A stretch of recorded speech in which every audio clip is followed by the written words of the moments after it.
Parliament-elect about the call for Kenyans to boycott work. I'll start with you, Joseph. It looks like a lot is happening, and the president seems to be preempting what might happen tomorrow. You know the answer to it. That's being proactive. No, that's leadership. That's what you were talking That's about. what I've been talking about. That's being proactive. We all know what will happen tomorrow. And he's extended an olive branch. Really, our NASA people in the identified areas that we truly know something will happen. Let our governors who are there, let our MPs who are there, reach out and say, this is what we want to do tomorrow. It will be peaceful. Richard. If they stay back, I'm telling you, tomorrow evening, our conversation here will be about the death toll of our Kenyans.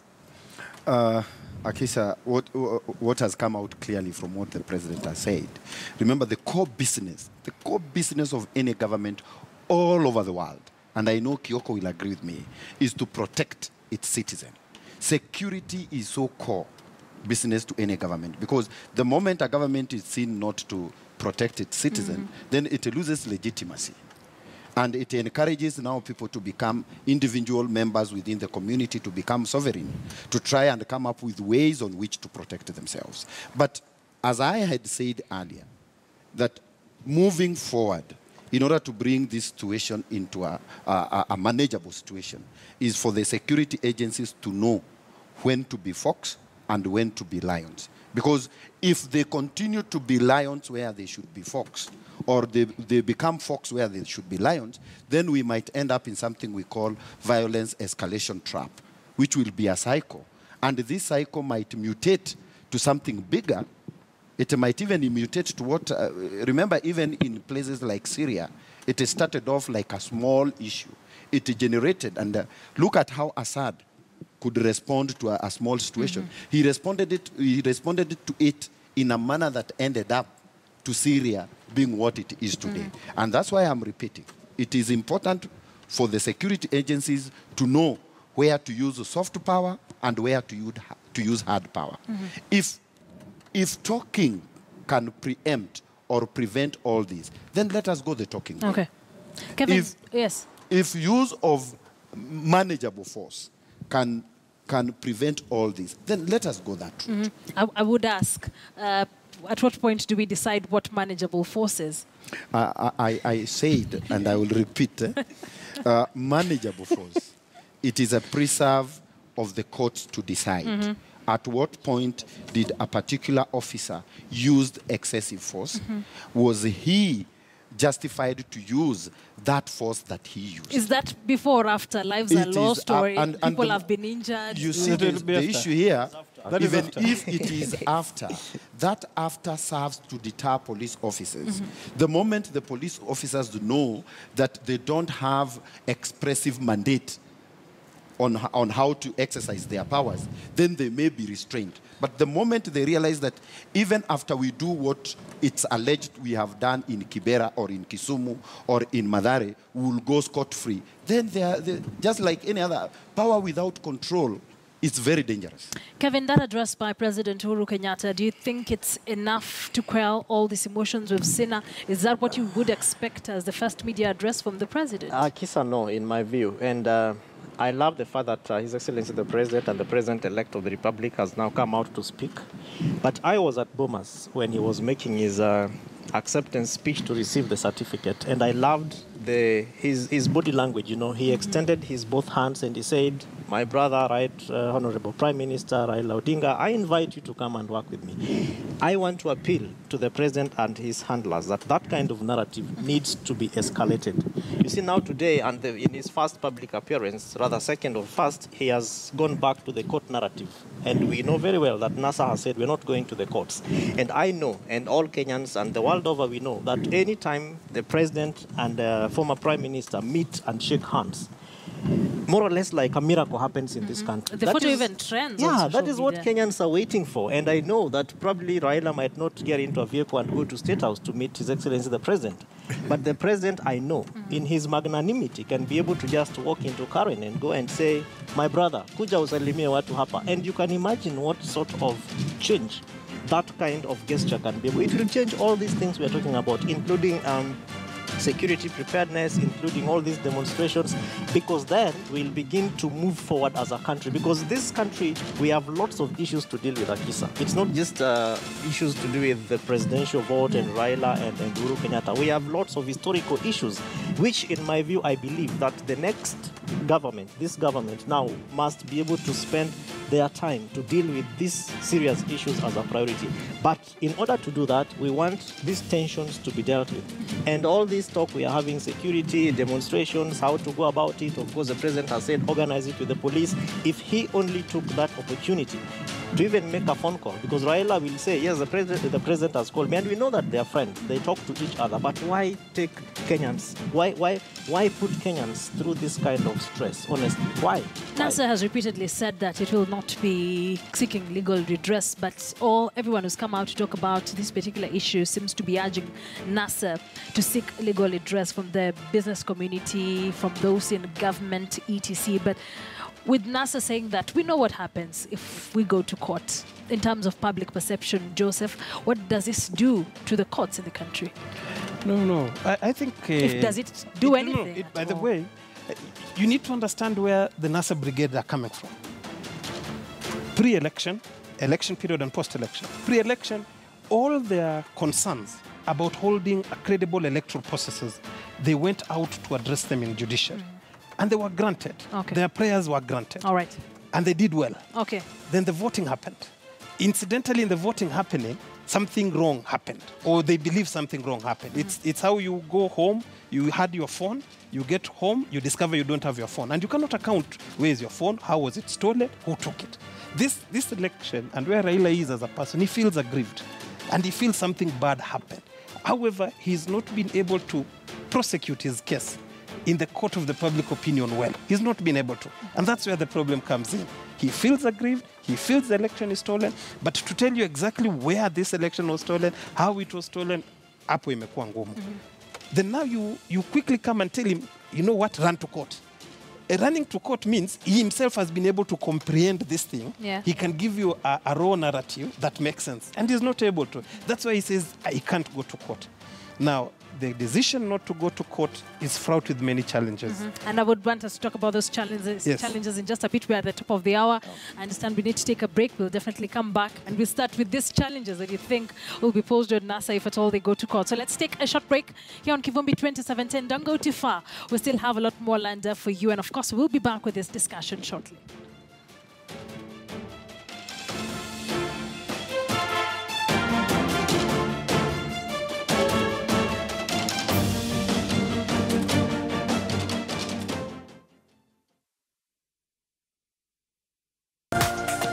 This is KTN News.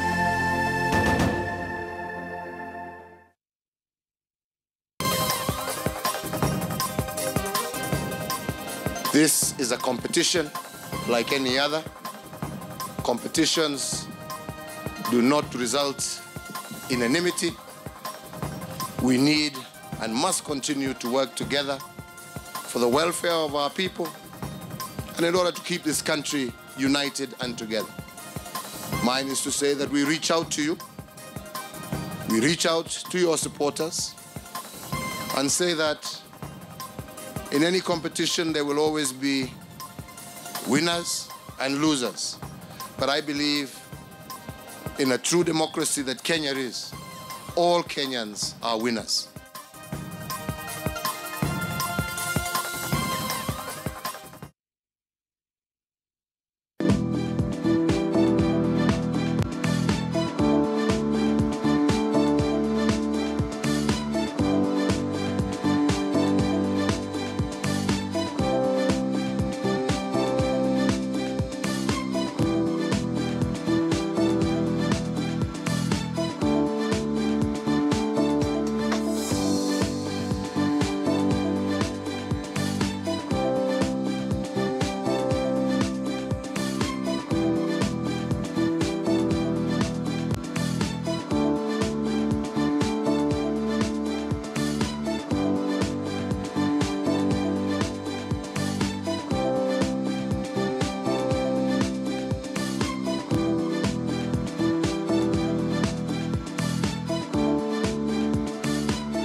Jangu Patrick Kimani Wainaina. Na ya Sula alipata 14,500.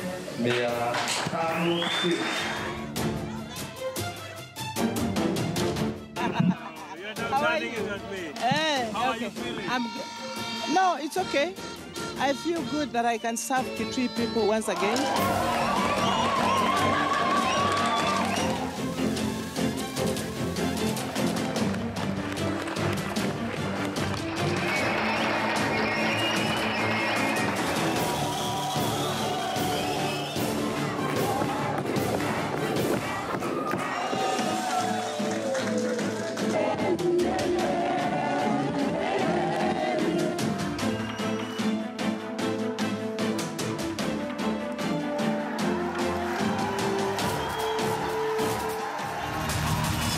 KTN News, your official election station. This is KTN News.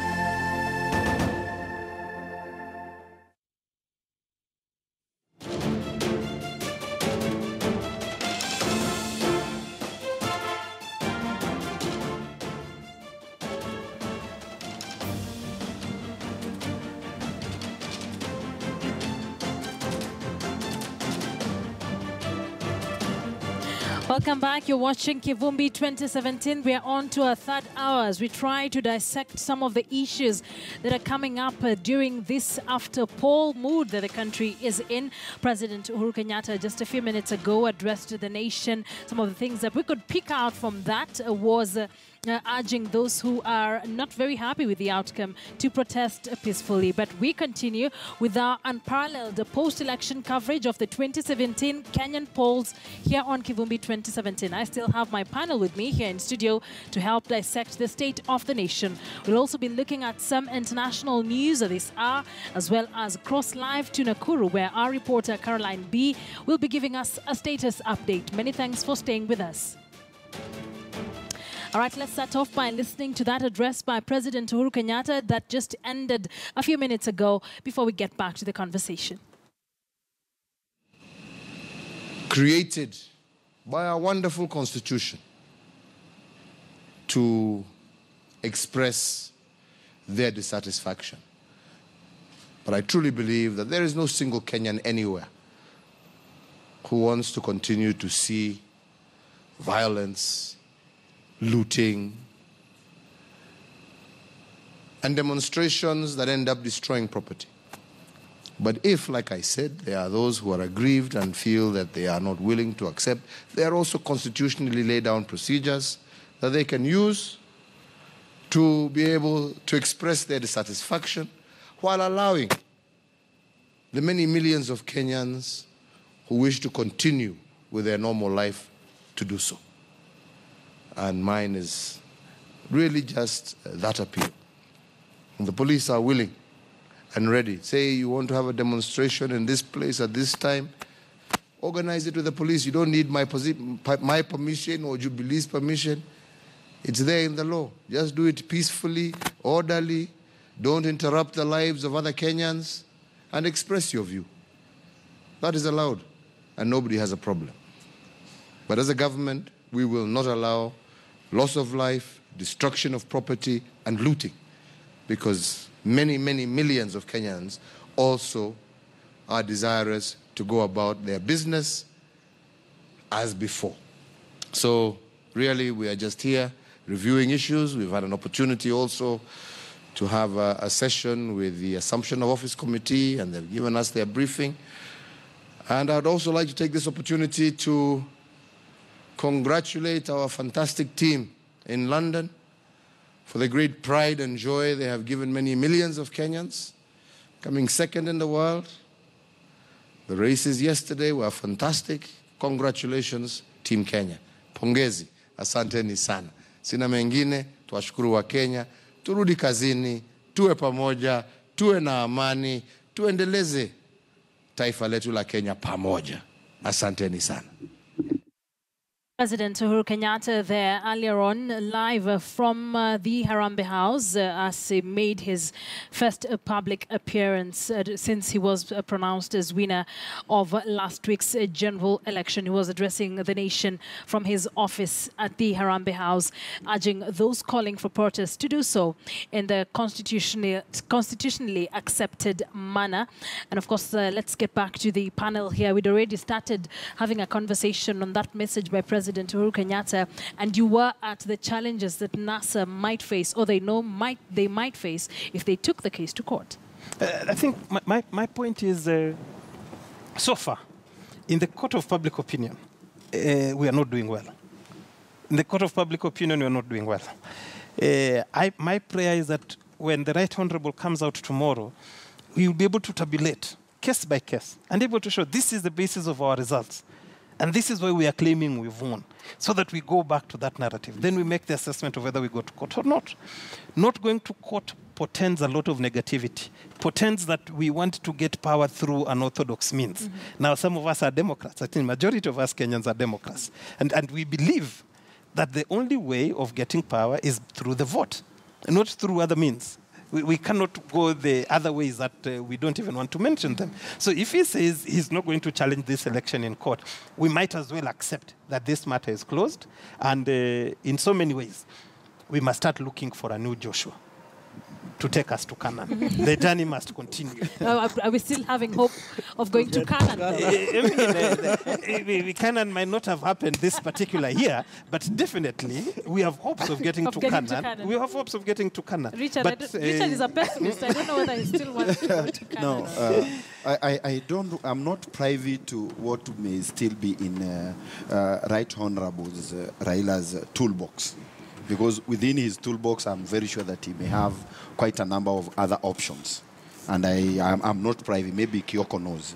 But one thing for a fact is that it is only in politics, unlike in military war, it is only in politics that someone dies and resurrects severally. So let us not, at this juncture, rule him out. He can still resurrect. My only problem is, where will he be resurrecting? He may decide to resurrect in Jerusalem. He may decide to resurrect in Canaan, or he may decide to resurrect in Galilee. But one thing for a fact is that one of these fine days, he will resurrect. Because being a seasoned politician, and one of the characteristics of any political system is the characteristic to rejuvenate itself. And one thing about the former Prime Minister is that he knows, and maybe some of the things that he will be doing tomorrow will be aimed towards rejuvenating himself. But if they don't go to court, let's just take a look at what could be the other options that NASA would have to address some of the concerns they have about this particular election. What would be the other options, if not the courts? Civil disobedience. With Richard then. Okay. Well, the other option, there are so many ways of skinning a rat. And one of the ways is that you can even decide to burn an entire house in order to kill the rat inside. And I'm very sure that, look at the strategy that the former Prime Minister has adopted, is that strategy of subjecting this issue into the court of the public opinion. Because normally, politically, you may be right, but you find yourself legally wrong.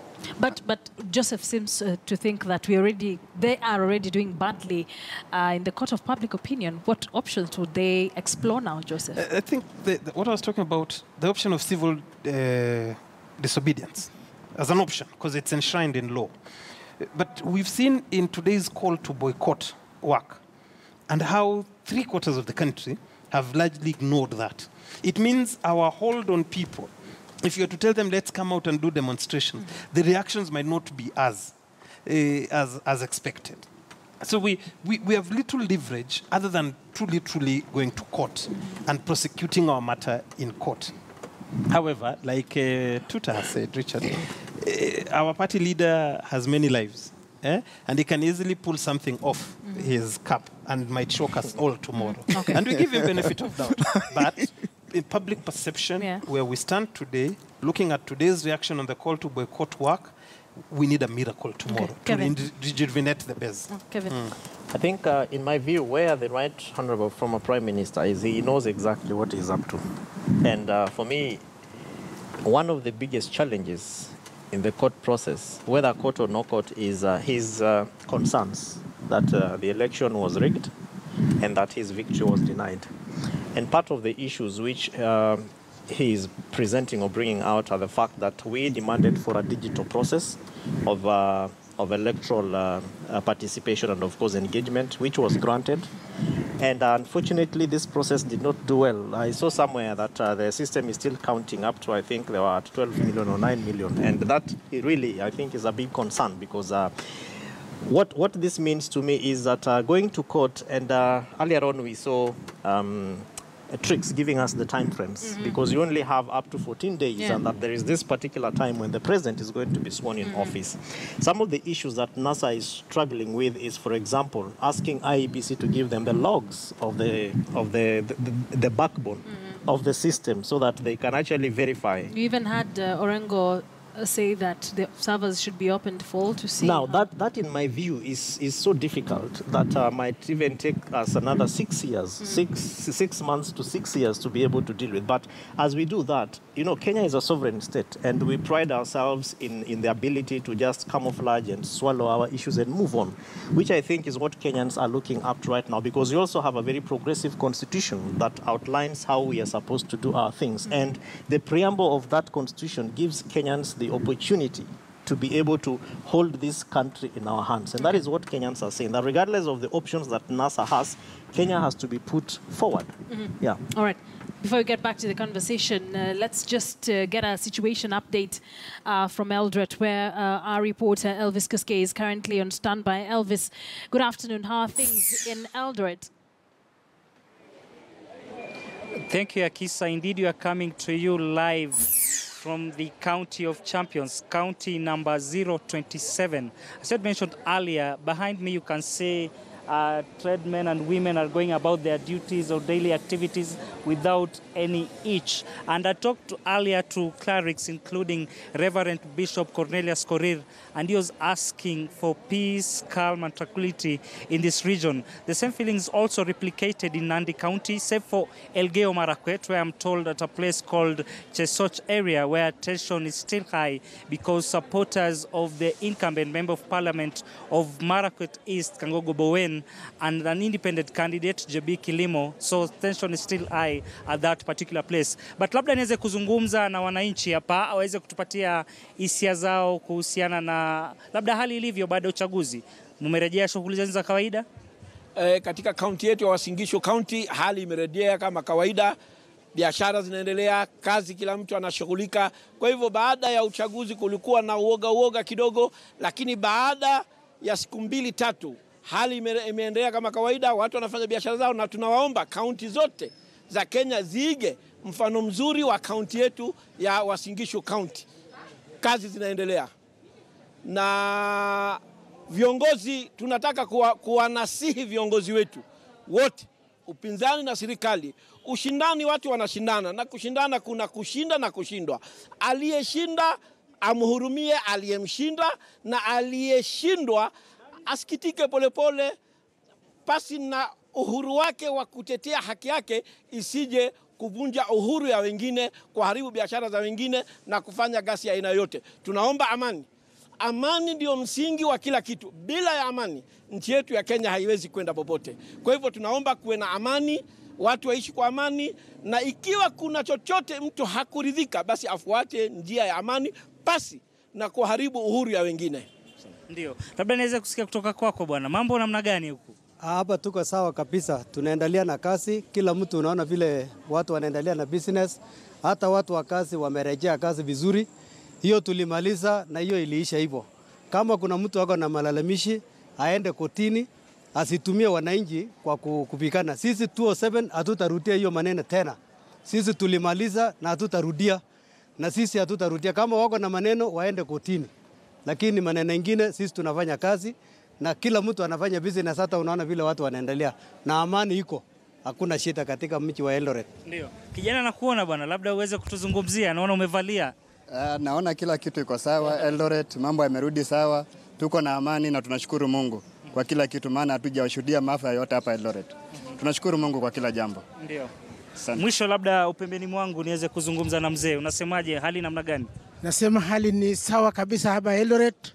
Tuko safi kabisa, hakuna mambo, tumekuja kasi. Tangu juzi tunaendelea vizuri. Hata siku ya leo watu ni wengi sana, siwahi kuona watu wengi kama huu. Kwa hivyo tunaendelea na kasi. Okay. Many thanks. Akisa, I've heard from section of Uasin Gishu County residents. Of course, normalcy has returned in this region, the County of Champions, County 027. Back to you, Akisa, in studio. Elvis Koskei, they're very proud of his county. Thank you very much for that update. Eldoret seems to be moving forward, and the whole of Uasin Gishu County. So back to the conversation here, there's something that was raised earlier by Kiprono Kitoni from the business community, saying that in future, if at all we ever have a referendum, one of the questions there should be that we hold our elections in December, because our lives have been on a standstill for about 2 weeks, and it has affected how we operate as a country. Is that something we should explore as Kenyans? Richard, I'll start from you. I think the issue of December, September does not arise. We can as well hold some of these issues on midweek, and the next day everything is back normal and everything is back to its original self. The question is the mechanisms that are put in place before and after the event. Look, the situation here is like some people somewhere tend to believe that the entire process was flawed. Others believe that the process was free and fair. Others tend to believe, no, the only way we have is to take the route that Kioko had mentioned earlier, that which is also economic sabotage, for instance, which is enshrined also in, no one can take you to court as a result of that. Others think that in order for us to achieve a quick response is to go the violence way. And those are the people who opt for costly signaling, that in order for us to be heard, and to be heard at the right time, is to get out, burn people's houses, maim others, so that at least everybody can succumb to our demand. So that is where the problem is, that others see themselves as freedom fighters, but they are seen by others as terrorists. That's the problem. Do you ever think we'll get to a point, Kevin, where we'll vote today and the next day everything has just gone back to normal? It's going to happen. 2022. This is going to change, because look at this. We have candidates who are running in through political parties, and we have people who are running through independent candidacy. And the reason why this is happening, in my view, is, as we already mentioned earlier on, is you look at the history of this great nation, and we've had these dynasties that have been in power, whether it is for the right or for the wrong, I mean for the left, that have been moving us towards that day when we can be able to say that Kenya's democracy has now matured. So I believe that, yes, there is going to be a day when people are going to vote, and that the following day we'll just go back to our houses and say, voila, this has gone on very well. And not again, Akisa, that this process is one that has really tested the tenacity of Kenyans, in the sense that we saw a lot of work being done before the elections, and the institutions that are both constitutional and institutional. I mean, by that I mean just agencies that are supposed to do certain things that came out to be able to either do research on hotspot areas, and then the linkage between that and the security agencies and the deployment of security infrastructure like security officers to those kind of areas, and the kind of feedback that we saw the citizens, being able to bring on board to inform the processes now during the election, for example. And we saw the systems just working, albeit for a few areas where the KIMs refused to start, but in about 20 minutes it was up and running. Then we had... of course, we have had the international observers, let me call it the general observer missions, giving this process a green light. And we are waiting to read the longer versions of this report, so that then we can be able to identify these key recommendations and the gaps that Kenya still needs to fill. But I think that as we move towards our next election in the third generation of devolved governance, I believe that Kenyans are seeing some of these gaps. And by that time, I am sure that maybe Odingaism and Kenyattaism will be, one thing, because President Uhuru Kenyatta said, I'm not running for a second term. And by constitution, he has two terms which come to an end now. So we are waiting to see who are these people who are going to come. It could be Akisa Wandera, it could be Julius Tuta, it could be Kevin Osido. People who have a good spirit for this great republic, people who just want people to vote and go back to your house, eat and sleep, and go back to work. So, Joseph, should it really matter at what point we are voting, whatever month, for you? No, it doesn't matter. I think where we are today is that our systems and processes of the electoral management systems have been perfected. In 2002, the error margin was 80%. In 2007, the error margin was 70%. In 2013, the error margins were 60%. It's small gain, but it's still marginal. In 2013, the significant gains are like 60%. We've reduced our errors of our margins of error, and we've been able to produce, by and large, a credible process. The traditional models of stealing an elections, have in so many ways been dealt with. I think, and we should thank the Right Honorable Raila Odinga for unsealing those loopholes. The traditional models, I don't think, happened. But now there's a doubt that has been thrown. Is it possible that our systems were hacked? That's a new model. We never envisaged such a scenario. But by and large, we did a good election. This small doubt will be rectified over time, and its implication will be known. We just need to keep perfecting it. There were 6 elective positions that people vied for. Of the 6 elective positions, 5 have produced near to credible results. That we should not forget. 1,800 positions were up for grabs. Over 34,000 people participated in this election. So when you look at the numbers and you look at how it is going, we should be able to pat ourselves in the back and say, as a country, we've progressed. It is painful. It is painful for the supporters of Raila Odinga, for sure, because we believed we did everything right. We believed we had all the fundamentals correct. It is that we are shocked by the outcome. Well, and as we've all mentioned, tomorrow is going to be a big day, depending on what the NASA presidential candidate and opposition leader Raila Odinga will say. Richard, what would you expect, essentially, to come out of his speech tomorrow as they tell Kenyans what's the way forward for them?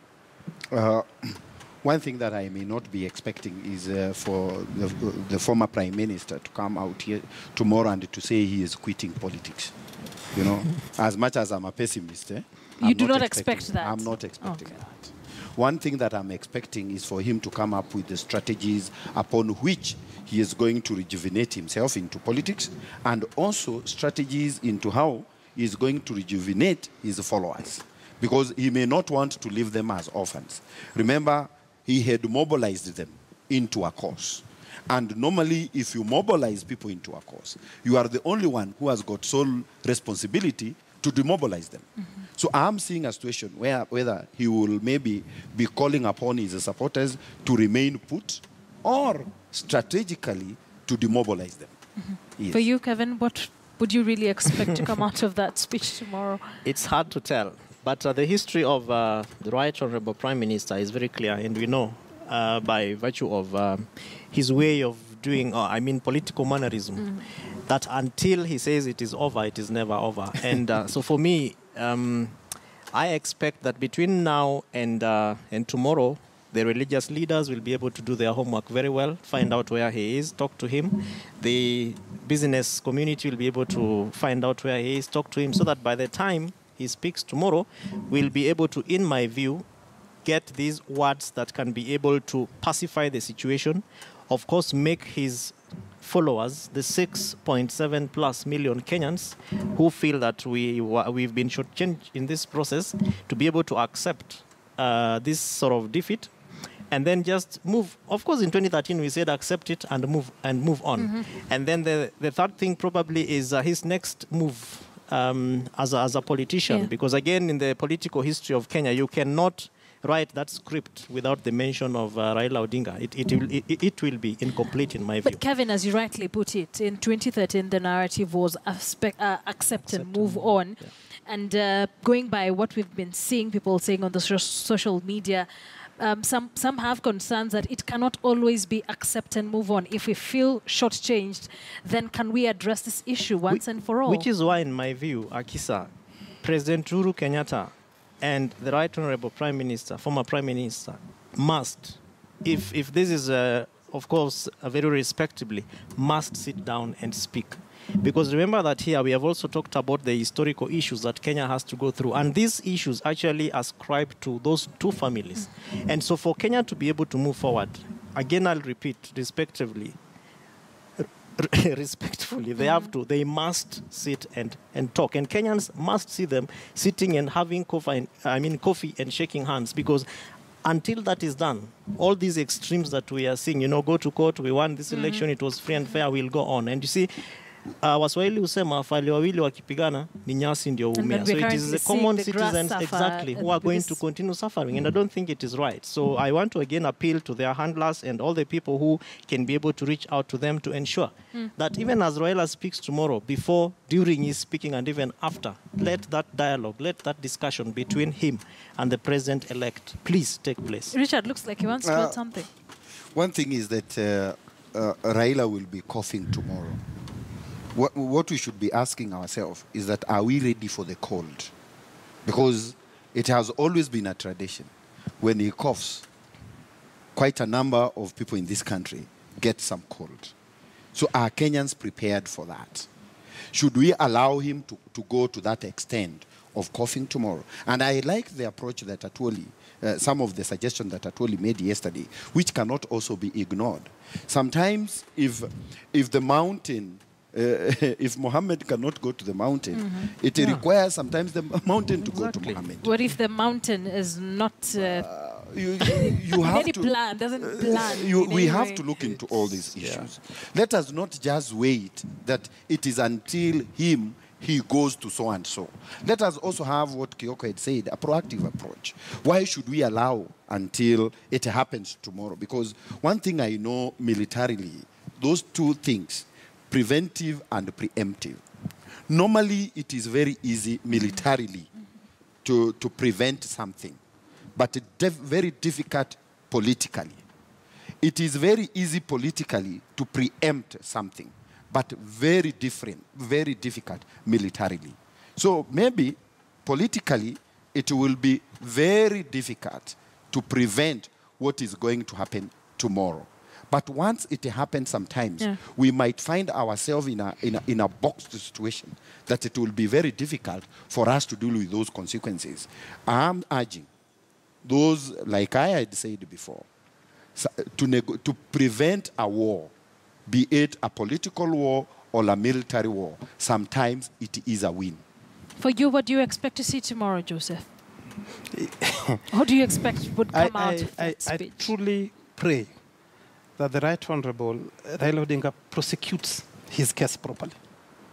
He needs to rejuvenate his base. His base is asking tough questions. Where are our Form 34A? Where are our 50-plus strong agents per polling station? What report did they file to our center? We want a tabulation of those polling stations' outcomes. We want a tabulation of Form 34B, which is an aggregation of the polling stations up to a constituency. We want him to prosecute his case tomorrow very well, so that we can go out in this town and read and talk about his narrative. If he fails, if it is a litany of complaints and substantiated allegation, then some of the neutral supporters of him will start backing away, and the call to accept and move on will gain credence. Tomorrow is Raila's day. Tomorrow is the day Raila must present his sensible argument on why he should be the president-elect of Kenya at this particular time. If he doesn't do so, then all these things, whatever he says thereafter, is a downward slippery trend of his political career. There's also talk that whatever Raila Odinga says tomorrow is what would determine whether this country will continue being peaceful or we will be caught in mayhem and chaos as a country. Is this responsibility entirely on the shoulders of Raila Odinga? I am so certain that Raila will not advocate for alternative ways of power acquisition. As a person, he will not. He is too old for that. And it has always costed him his political capital. In every election, people always paint him black because of the 1982 fiasco. So Raila, at this particular age, cannot advocate for something like that. That we are all clear of. What he needs to come out and do is, if he's talking about alternative routes, it must be peaceful. If he cannot guarantee the peaceful demonstrations that he's talking about, then he's best advised to ignore issues of demonstration. Because they are, even though his supporters and our supporters might be peaceful, but they can be infiltration by people who are from the other side in order to create and paint an image that we cannot hold peaceful demonstration, because it's politics. So my prayer, prosecute your case well, rejuvenate your base. And it does not mean that his political career is over. I think actually when people lump this conversation, that his acceptance tomorrow of the results or otherwise means that he must also talk about where he stands in 2022. I think those are two different scenarios. He still has time. How is he going to accept results that he's already... Not said his acceptance or otherwise. Yeah. Whichever way it goes. Whichever way it goes. Raila's political capital is still high. It cannot be diminished by this outcome. So I see him still being an active political actor in the next 2 years, seeing how Kalonzo plays his ball, how Mudavadi reacts, how other actors come in, how the youthful MPs who come into parliament are going to treat him, so that he determines whether he exits the states honorably or he still struggles. I do not want us to mix the two issues. Tomorrow, his address must primarily be about why I believe I won this election. Okay, Kevin. And then what? You know, that is the biggest question in my view, because we have, and again, I'll go back to Trix Ngado's presentation. We have this time frame that by this time we will have a president sworn in office.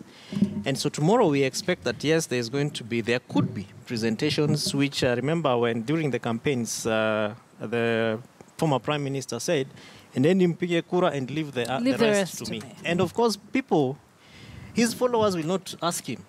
Of course, we've seen, again, semblance of that kind of dialogue taking place on social media. And people are saying, Baba, you said we should go and vote, and then we leave the rest to you.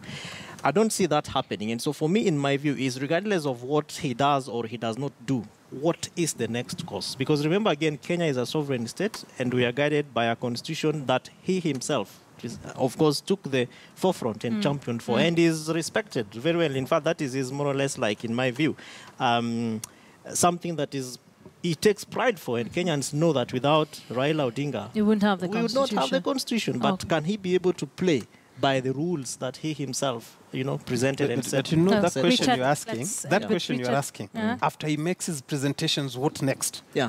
You know, what he does, you shift the burden to him. Yes. You shift the burden to him. Yes. But Uhuru Kenyatta declared him president. IEBC declared Uhuru Kenyatta. Hear me, Kevin. Which is what I'm saying. He was declared president-elect, and he was never asked what next. Raila is presenting his arguments to Kenyans. So we shouldn't care whether... What next? Truly. Yeah. No. If he's able to present a logical argument, if he's able to say this is what happened, and it makes sense, then let us deal with the consequences thereafter. Okay, that's what I'm saying. Then what? Quickly. Because you note that, again, that has to end somewhere. Is it going to end in the courts? No, because they have said we're not going to court. So what is the next? I think we will get course? that answer tomorrow after his address. I would like Richard to close it for us. I understand we are out of time. One thing for a fact is that we must also realize that both parties are dealing with a dynamic situation, a situation that is very fluid, a situation that keeps on changing. Maybe you might even be surprised to realize that tomorrow Raila may not even issue that press at all. Yeah. So all these things now also depend. And there may be some other things that are happening behind behind everybody's else back. We might not know. But one thing clearly is that Raila will be out to rejuvenate himself. And it will also depend with so many other factors around him. Like, for instance, what Kioko has mentioned, what will be happening in Parliament. But between today and maybe tomorrow, let us be ready for any eventuality from him. Okay. Something that you cannot predict for a fact. that this is what is going to happen. Let us wait. He interrogates his case in the court of public opinion. Then from there now, moving forward, various actors that are supposed to play into maintaining cohesion into this country will come in and do what they are supposed to. All right, gentlemen, let's close it at that. Tomorrow, I hope I'll have all of you here after he's spoken so that we can dissect spoken or not spoken. Spoken or not spoken. Yes. Thank you very much. Kevin Osido, Executive Director, County Governance Watch. We have Joseph Kioko, who's a public policy expert, and Richard Tuta, Security Analyst. Gentlemen, always a pleasure having you here on Kivumbi 2017. That's how we wrap up that discussion. And before we take a look at the international news, let's link up with our reporter, Caroline B., who is in Nakuru, to just give us a situation update of the town. Caroline, good afternoon. Good afternoon to you.